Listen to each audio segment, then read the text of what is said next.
अहिले ज्वाइहरूको खूब चर्चा छ। राजदूत नियुक्तिमा रमाइलो ठट्टा बनेको छ सामाजिक सञ्जालतिर। आफू त सक्षम थिए तर ससुरालीले बनाइदिएन भन्ने। जति नै ठूला कुरा गरे पनि, जति नै इमानदारिता र निष्पक्षताको डिग हाके पनि नेपाली राजनीतिको हकीकत उस्तै छ। नियुक्ति पाउन निगाह नै चाहिन्छ, सक्षम भएर हुँदैन। नमस्कार, म शान्ति गिरी। यो हो news at today. Janata vote हाल्न पाउनु नै अधिकार हो भनेर खुसी हुन बाध्य छन्। भोट हालेर पठाएको नेता कस्तो पर्छ भन्न सकिँदैन। निर्वाचनमा उम्मेदवार बन्न टिकट पाउन पैसा, टिकट पाएपछि प्रचारका लागि कार्यकर्ता रिझाउन पैसा, रिझाएका कार्यकर्ता परिचालनमा पैसा, अनि मतदाताको मत खरिद गर्न पनि पैसा।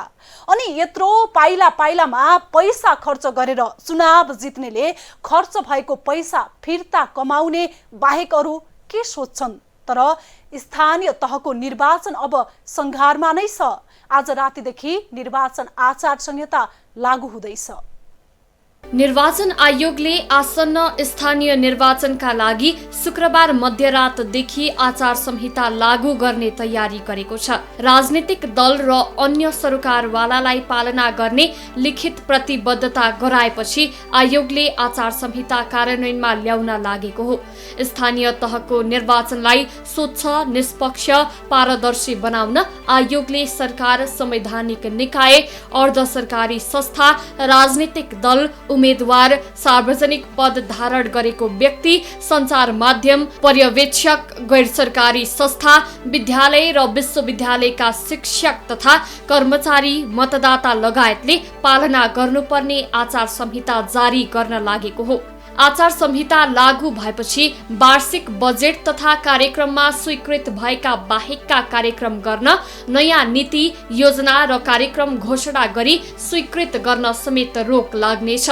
आचार संहिता लागू भएपछि कुनै योजनाको शिलान्यास, उद्घाटन, सर्वेक्षण गर्न तथा अध्ययनका लागि अनुदान दिन समेत पाइँदैन। त्यस्तै निर्वाचनको काम बाहेक कर्मचारीको सरुवा र पद स्थापना समेत गर्न पाइँदैन। आयोगको अनुमति बिना सरकारी कर्मचारी र पदाधिकारी विदेश भ्रमणमा जान समेत पाइँदैन। उम्मेदवारको कार्यालयमा कपडामा बनाइएको 3x3 फिटको दलको झण्डा र सोही नापको चुनाव चिन्ह मात्रै राख्न पाउने प्रावधान आचार संहितामा छ। आचार संहितामा स्थानीय प्रशासनको अनुमति नलिई सार्वजनिक स्थलमा कुनै किसिमको जुलुस, आमसभा, कोटसभा, बैठक एवं भेला गर्न नहुने, कार्यक्रम गर्नुभन्दा 72 घण्टा अघि प्रशासन र प्रहरीलाई जानकारी दिनुपर्ने प्रावधान पनि छ। जुलुस वा आमसभामा भाग लिने वा प्रचार प्रसार गर्ने व्यक्तिले दलको निर्वाचन चिन्ह, झण्डा अंकित लोगो, स्टिकर, कपडा, टोपी, भेस्ट, टी सर्ट, ज्याकेट, कमिज, गम्छा, ब्याज, मास्क, लकेट लगाउन र झोला बोक्न नहुने पनि आचार संहितामा उल्लेख छ। उम्मेदवारले A4 आकारको कागजमा आफ्नो व्यक्तिगत पहिचानको विवरण खुलाई वितरण गर्न भने मिल्नेछ। निर्वाचन प्रचार प्रसारको काम पनि बिहान 8 देखि साँझ 7 बजेसम्म मात्र गर्नुपर्ने हुन्छ। भित्ते लेखन गर्न 4 पाङ्ग्रे गाडी, मोटरसाइकल, साइकल, बैलगाडा, रिक्सा, टाङ्गा, ठेलगाडा लगायतका सवारी साधन प्रयोग गर्न समेत आचार संहिताले रोक लगाएको छ। प्रचार प्रसारका लागि हेलिकप्टर प्रयोगमा भने रोक लगाइएको छैन। तर प्रचार प्रसारका लागि दलका 2 जना मुख्य प्रचारकलाई मात्रै हेलिकप्टर प्रयोग गर्न दिने संहितामा उल्लेख छ। यसैबीच निर्वाचन आयोगले 71 निर्वाचन अधिकृतलाई हटाएर नयाँलाई खटाएको छ। निर्वाचन अधिकृतहरूले विभिन्न कारण देखाएर काम गर्न नसक्ने निवेदन दिएपछि उनीहरूलाई हटाएर नयाँ नियुक्त गरिएको आयोगका सहायक प्रवक्ता सूर्य प्रसाद अर्यालले बताए। हामीले आफ्नो कुराहरू लिखित रूपमा दिएका छौँ। अब हाम्रो प्रतिबद्धता त्यही नै हो। हाम्रो कन्सर्नहरू पनि हामीले लिखित रूपमा दिएका छौँ, जो तपाईहरूले प्राप्त गरिहाल्नुहुन्छ। त्यसैका माध्यमबाट हाम्रा कन्सर्नहरू लोकतन्त्रका आधार मूल्यहरूलाई चाहिँ निर्वाचन प्रणालीमा कसरी जोड्ने भन्ने कुरासँग सम्बन्धित छन्। किनकि हामी एउटा प्रणालीलाई स्थापित गर्न चाहन्छौँ। हामी अहिले प्रतिपक्षमा छौँ भन्ने अर्थमा आफ्नो फाइदाको कुरा मात्रै गर्दैनौँ। प्रणाली कसरी स्थापित गर्न सकिन्छ भन्ने कुरा नै हाम्रो कन्सर्न हो। त्यो चिज हामीले निर्वाचन आयोगलाई भनेका छौँ विगतमा निर्वाचन आयोगमा केही त्रुटिहरू थिए भने पनि त्यसको निरन्तरता होइन, त्यसलाई करेक्सन गरिकन चाहिँ व्यवस्थित एउटा चाहिँ निर्वाचन कानुन बन्नुपर्छ, नियमावली तदनुरूप व्यवस्थित हुनुपर्छ। उन्नत प्रकारको लोकतान्त्रिक अभ्यासद्वारा हाम्रो निर्वाचन आयोग चाहिँ अगाडि बढ्न सक्नुपर्छ भन्ने खालको कुरा नै हामीले गरेका। एमालेको असहमति। प्रमुख प्रतिपक्ष एमालेले निर्वाचन आचार संहिताका केही प्रावधान संविधान र कानुनसँग बाँझिएको दाबी गर्दै लिखित असहमति राखेको छ। एमाले महासचिव शंकर पोखरेलले संविधान र कानुनसँग बाँझिए बाहेकका विषय मात्रै मान्ने भन्दै निर्वाचन आयोगमा बिहिबार पत्र बुझाएका छन्। मतपत्रमा चुनाव चिन्हको रङ हरियो राखिएकामा र मनोनयन दर्ताका लागि 2 दिन समय दिइएकामा एमालेको आपत्ति छ। विद्युतीय सामग्री उत्पादन र सामाजिक सञ्जालमा राजनीतिक दललाई विचार अभिव्यक्ति गर्न, आफ्नो दलको पक्षमा मत माग्न र प्रचार गर्न निषेध गरेको भन्दै पनि एमालेले आपत्ति जनाएको छ। एमालेले बहालवाला पदाधिकारीले राजीनामा दिनुपर्ने प्रावधानको पनि विरोध गर्दै आएको छ।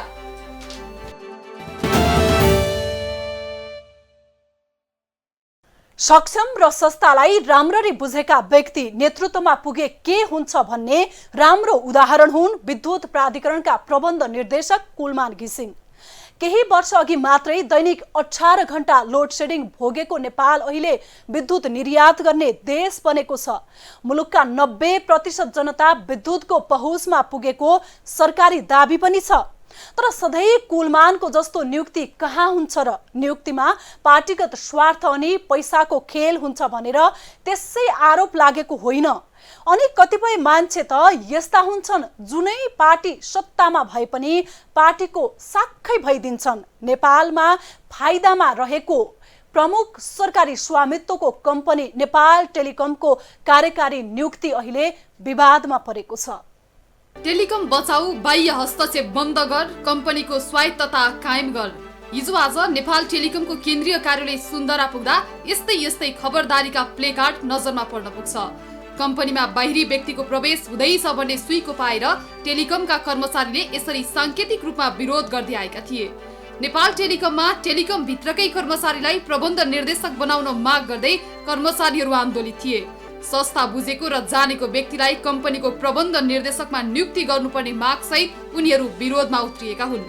आज विभिन्न कुराहरू, बाह्य हस्तक्षेपका कुराहरू पनि आएका छन्, विभिन्न किसिमका सेटिङका कुराहरू पनि आएका छन्। हामी के चाहन्छौँ भन्दाखेरि नेपाल टेलिकममा यो बाह्य हस्तक्षेपबाट होइन, संस्था बुझेको मान्छे र संस्था बुझेको मान्छेले मात्र यो संस्थालाई ड्राइभ गर्न सक्छ। संस्थाको उन्नतिको लागि, संस्थाको प्रगतिको लागि र संस्थालाई एउटा दिगो जीवन्तता दिनको लागि पनि यहाँको सिनियर सरहरू, म्याडमहरू नै यहाँको एमडी हुनुपर्छ भनेर हामी भन्दै आइरहेका छौँ। यी कर्मचारीको माग तथा असन्तुष्टिलाई लत्याउँदै बिहिबारको मन्त्री परिषद बैठकले टेलिकमका कर्मचारी जे चाहँदैनथे त्यही निर्णय गरिदिएको छ। यी कर्मचारीको माग तथा असन्तुष्टिलाई लत्याउँदै बिहिबारको मन्त्री परिषद बैठकले टेलिकमका कर्मचारी जे चाहँदैनथे उही निर्णय गरिदिएको छ। सरकारले टेलिकमको प्रबन्ध निर्देशकमा टेलिकममै कार्यरत व्यक्ति नभएर बाहिरी व्यक्ति सुनिल पौडेललाई नियुक्त गरेको छ। नेपाल दूरसञ्चार कम्पनी लिमिटेडको प्रबन्ध निर्देशक पदमा श्री सुनिल पौडेललाई नियुक्त गर्ने। बिहिबारको मन्त्री परिषद बैठकले नेपाल टेलिकमका प्रबन्ध निर्देशकमा सुनिल पौडेल नियुक्त गरेसँगै सरकारको उक्त निर्णयको सर्वत्र आलोचना भइरहेको छ। टेलिकममा विगत 20-30 वर्ष यतादेखि निरन्तर काम गर्दै संस्थामा लगानी गरेको, संस्था बुझेको र संस्थामा भिजेको व्यक्तिलाई उपेक्षा गरी मन लाग्दी नियुक्ति गरिएको भन्दै स्वयं कर्मचारी नै असन्तुष्ट छन्। बाह्य हस्तक्षेप र विभिन्न सेटिङ गरेर मन लाग्दी नियुक्ति गरिएको भन्दै यसको तीव्र आलोचना भइरहेको छ। अझ नेपाल टेलिकममा प्रबन्ध निर्देशक नियुक्तिका लागि नियुक्ति प्रक्रियाका विभिन्न मापदण्डहरूलाई परिवर्तन गरेर सेटिङमा नियुक्ति गरिएको भन्दै तीव्र आलोचना पनि भइरहेको छ। बिहिबार मात्रै सञ्चार तथा सूचना प्रविधि मन्त्रालयले पौडेल सहित टेलिकमकै पूर्व प्रबन्ध निर्देशक बुद्धि आचार्य र कम्पनीकै वरिष्ठ कर्मचारी सङ्गीता पहाडीको नाम सिफारिस गरेको थियो। कम्पनीको प्रबन्ध निर्देशकका लागि टेलिकमका वरिष्ठ कर्मचारी सुरज सिंह थापा, नेपाल टेलिकमका पूर्व कर्मचारीहरू नागेन्द्र कुमार दास, अमलेन्दु नारायण सिंह र सीए प्रदीप राज उपाध्यायले समेत दावेदारी प्रस्तुत गरेका थिए। त्यस्तै काठमाडौँ उपत्यका खानेपानी संस्थानका पूर्व प्रमुख अर्जुन बाबु ढकाल र त्रिभुवन विश्वविद्यालयको सूचना प्रविधि तथा इनोभेसन सेन्टरका पूर्व प्रमुख दीपक बहादुर साईले समेत टेलिकमको प्रमुख पदका लागि निवेदन दिएका थिए। यसअघिका प्रबन्ध निर्देशक दिल्लीराम अधिकारीको कार्यकाल समाप्त भएसँगै गत पुसदेखि टेलिकम नेतृत्वविहीन भएको थियो। त्यसअघि नै रिक्त पदमा नियुक्तिका लागि सञ्चार तथा सूचना प्रविधि मन्त्रालयले आवेदन माग गरेको थियो, जसमा पौडेल, पहाडी र आचार्यसँगै अन्य 6 जनाले समेत दरखास्त दिएका थिए। अनियमिततामा संलग्नताको आरोप। नेपाल टेलिकमका प्रबन्ध निर्देशकमा नियुक्त भएका सुनिल पौडेलमाथि अनियमिततामा संलग्न भएको आरोप छ। महालेखाले उनलाई अनियमिततामा संलग्न भएको आधार पनि सार्वजनिक गरेको थियो। महालेखाको 58औं प्रतिवेदनमा समेत पौडेलले गरेको अनियमितता उल्लेख छ। उनको नेतृत्वमा सूचना प्रविधि केन्द्रले खरिद गुरु योजना नै तयार नगरी बोलपत्रको माध्यमबाट विभिन्न शीर्षकमा 1 अर्ब 64 करोडको रुपैयाँ लागत अनुमान भएको पुँजीगत कार्यक्रममा 1 अर्ब 61 करोड 75 लाख खर्च गरेको महालेखाले औल्याएको छ। यस्तै पौडेलमाथि ओली सरकारका पालामा सेक्युरिटी प्रेस खरिद र ओम्नी समूहसँग जोडिएको आरोप पनि छ। पौडेल तत्कालीन प्रधानमन्त्री केपी शर्मा ओलीको विश्वास जितेर राष्ट्रिय सूचना प्रविधि केन्द्रको कार्यकारी निर्देशक बनेका थिए। विभिन्न आरोप लागेका व्यक्तिलाई टेलिकमको प्रबन्ध निर्देशकमा नियुक्ति गरिएको भन्दै सामाजिक सञ्जालमा तीव्र आलोचना भइरहेको छ। निर्देशिका नै संशोधन। गत पुसदेखि नेपाल टेलिकममा प्रबन्ध निर्देशक पद रिक्त रहँदै आएको थियो। तत्कालीन टेलिकम प्रबन्ध निर्देशक दिल्लीराम अधिकारीको कार्यकाल समाप्त भएसँगै पद रिक्त रहँदै आएको थियो। नियुक्ति सहज बनाउन नेपाल दूरसञ्चार कम्पनी लिमिटेडको प्रबन्ध निर्देशकको नियुक्ति र सेवा सुविधा सम्बन्धी निर्देशिका 2075 मा प्रबन्ध निर्देशकको शैक्षिक योग्यता, उमेर हद, कार्य अनुभव र कार्य अवधि हेरफेर गरिएको थियो। नियुक्ति प्रक्रियाको लागि यहाँ विभिन्न किसिमका क्राइटेरियाहरू चेन्ज भएका छन्। नेपाल टेलिकमका काम गरेको मान्छे 20 वर्षभन्दा तलको मान्छे नेपाल टेलिकममा एमडी हुँदैन र बाहिर हिजोको दिनमा 15 वर्ष थियो, त्यो 15 वर्षलाई 12 वर्षमा झारिएको छ र हिजोको दिनमा 58 वर्ष उमेर भएको मान्छेले पाउँथे, आज 56 वर्षमा झारिएको छ र हिजोको दिनमा नेपाल टेलिकममा 8औं तहदेखि सेवा वरिष्ठ इन्जिनियरदेखि अथवा वरिष्ठ अधिकृतदेखिले जो फाइट गर्न पाउँथ्यो, आज उहाँहरूले पाउनुहुन्न। म्यानेजर, त्यसमा पनि 3 वर्ष अवधि सेवा अवधि पुरा गरेको र विभिन्न क्राइटेरियाहरू चेन्ज भएका छन्। हामीलाई एउटा गन्ध आएको छ कि बाहिरको मान्छे ल्यायो भने यो संस्था अगाडि बढ्दैन भनेर हामीले हाम्रा अभियानहरू र खबरदारी गर्नको लागि हामीले यो अभियान चलाएका छौँ। टेलिकमको प्रबन्ध निर्देशक नियुक्ति हुनु पूर्व कार्यविधि परिमार्जन भएको भन्दै सर्वोच्च अदालतमा उजुरी पनि परेको थियो। सोही उजुरीको आधारमा सर्वोच्चले टेलिकमको प्रबन्ध निर्देशक नियुक्ति प्रक्रिया बीचमै रोकिदिएको थियो। तर केही महिना अगाडि सर्वोच्चले उक्त रिट खारेज गरेसँगै प्रबन्ध निर्देशक नियुक्तिको प्रक्रिया पुनः अगाडि बढेको थियो। हुन त तत्कालीन टेलिकम प्रबन्ध निर्देशक दिल्लीराम अधिकारीको गत पुसमा पद रिक्त भएसँगै नियुक्ति प्रक्रिया संशोधनको तयारी गरिएको थियो। हालका नवनियुक्त पौडेललाई टेलिकममा नियुक्ति गर्नकै लागि उनको योग्यता नपुग्ने भएपछि निर्देशिका नै संशोधन गरेको पनि उनीमाथि आरोप छ। दूरसञ्चार कम्पनी लिमिटेड वा सोही प्रकृतिको दूरसञ्चार सेवा प्रदायक संस्था वा नेपाल सरकारको पूर्ण वा आंशिक स्वामित्व भएका संस्था र निकायमा अधिकृत स्तरको पदमा कम्तीमा 15 वर्ष काम गरेको हुनुपर्ने प्रावधानलाई संशोधन गरी 12 वर्षमा झारिएको छ। यसअघि प्रबन्ध निर्देशक नियुक्तिको लागि सरकारी वा सम्बन्धित संस्थामा कम्तीमा 15 वर्ष काम गरेको अनुभव हुनुपर्थ्यो। त्यस्तै 58 वर्ष उमेर पुगेकाले समेत दरखास्त दिन पाउने प्रावधानलाई परिवर्तन गरेर 56 वर्ष बनाइयो। यसअघि कार्य अनुभव व्यवस्थापकीय पद 8औं तहभन्दा माथि उल्लेख गर्दै 5 वर्ष भनिएकोमा अहिले 10 र 11 तहकाले मात्रै दरखास्त हाल्न पाउने भनिएको छ। महाप्रबन्धको कार्य अवधि पहिला 3 वर्ष रहेकोमा 4 वर्ष बनाइएको छ। कुहुन नेपाल टेलिकमका नवनियुक्त प्रबन्ध निर्देशक पौडेल। हाल नेपाल टेलिकमको प्रबन्ध निर्देशकमा नियुक्त सुनिल पौडेल राष्ट्रिय सूचना प्रविधि केन्द्रका प्रमुख कार्यकारी हुन्। सञ्चार तथा सूचना प्रविधि मन्त्रालय अन्तर्गत रहेको केन्द्रको प्रमुख कार्यकारीको रूपमा 3 महिना बाँकी छँदै उनी मन्त्रालय अन्तर्गतकै सरकारी कम्पनीको प्रमुखमा नियुक्त भएका हुन्। उनी सन् 2004 देखि नै राष्ट्रिय सूचना प्रविधि केन्द्रमा आबद्ध रहँदै आएका छन्। सन् 2004 मा राष्ट्रिय सूचना प्रविधि केन्द्रमा कम्प्युटर इन्जिनियरको रूपमा प्रवेश गरेका थिए। उनले उक्त केन्द्रमा कम्प्युटर इन्जिनियरको रूपमा 8 वर्ष काम गरे। त्यसपछि सन् 2012 मा केन्द्रको सहायक निर्देशकमा नियुक्त भए। उनी 5 वर्ष केन्द्रको सहायक निर्देशकको रूपमा काम गरे भने सन् 2017 मा उपनिर्देशकमा बढुवा भए। उपनिर्देशक भएको 1 वर्षमा नै सन् 2018 देखि त्यहाँको कार्यकारी निर्देशकको रूपमा कार्यरत छन्। केन्द्रको प्रमुख कार्यकारीको रूपमा 3 महिना बाँकी छँदै उनी मन्त्रालय अन्तर्गतकै सरकारी कम्पनीको प्रमुखमा नियुक्त भएका हुन्।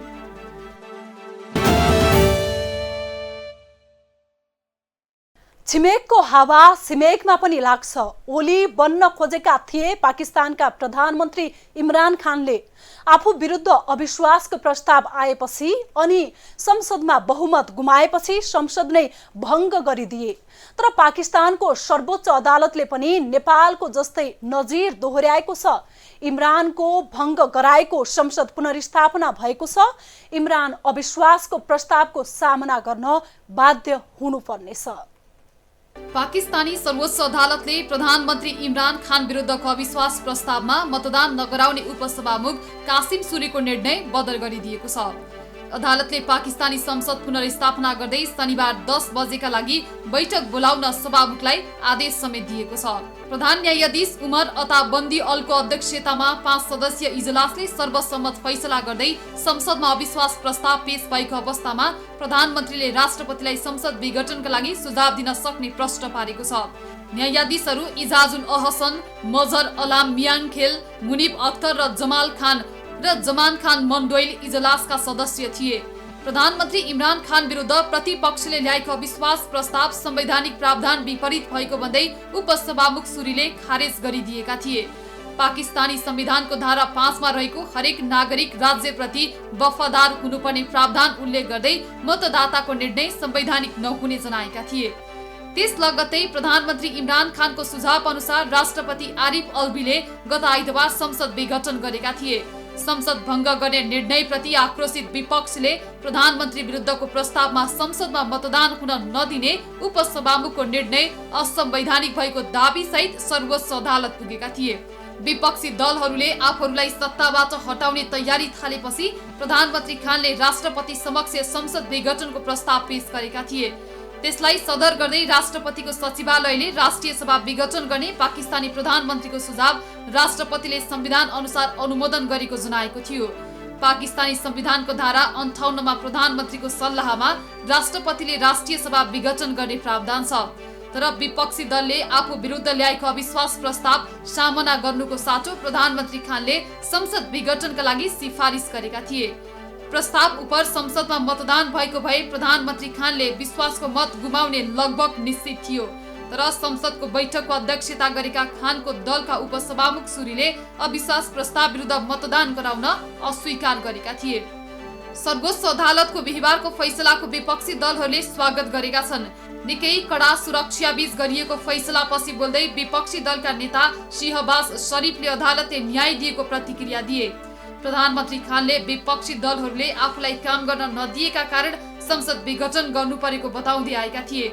आफू विरुद्ध विपक्षीले ल्याएको अविश्वास प्रस्ताव देशमाथिको धोखाधडी भएको उनको दाबी छ। उनले 3 महिनाभित्र चुनाव गरिने र आफू विरुद्ध विपक्षीले लगाएका आरोप जनताले खारेज गरिदिने बताउने गरेका छन्। सन् 2018 को अगस्तमा प्रधानमन्त्री बनेका खानलाई अब सत्तामा रहिरहन संसदका 342 मध्ये 172 सांसदलाई आफ्नो पक्षमा पार्न आवश्यक छ। तर यसअघि सरकारलाई साथ दिएको मुत्ताहिदा कौमी मुभमेन्ट पाकिस्तान MQMP विपक्षी गठबन्धनमा आबद्ध भएपछि खान नेतृत्वको सरकारसँग 164 सदस्य मात्र छन्। यस्तो अवस्थामा खान सरकारले संसदमा विश्वासको मत गुमाउने निश्चित प्राय छ। विपक्षी गठबन्धनले भने आफ्नो पक्षमा 175 सांसद रहेको बताउँदै आएका छन्। विपक्षी गठबन्धनले पाकिस्तान मुस्लिम लीग नवाजका नेता शहबाज शरीफलाई प्रधानमन्त्री बनाउने यसअघि नै घोषणा गरिसकेका छन्। उनी पूर्व प्रधानमन्त्री नवाज शरीफका भाइ हुन्। नयाँ सरकार गठन भएको खण्डमा पाकिस्तान पिपुल्स पार्टी PPP का बिलावल भुट्टो जरदारीको पनि महत्त्वपूर्ण भूमिका मिल्ने देखिन्छ। उनी पूर्व प्रधानमन्त्री बेनजीर भुट्टो तथा पूर्व राष्ट्रपति आसिफ अली जरदारीका छोरा हुन्।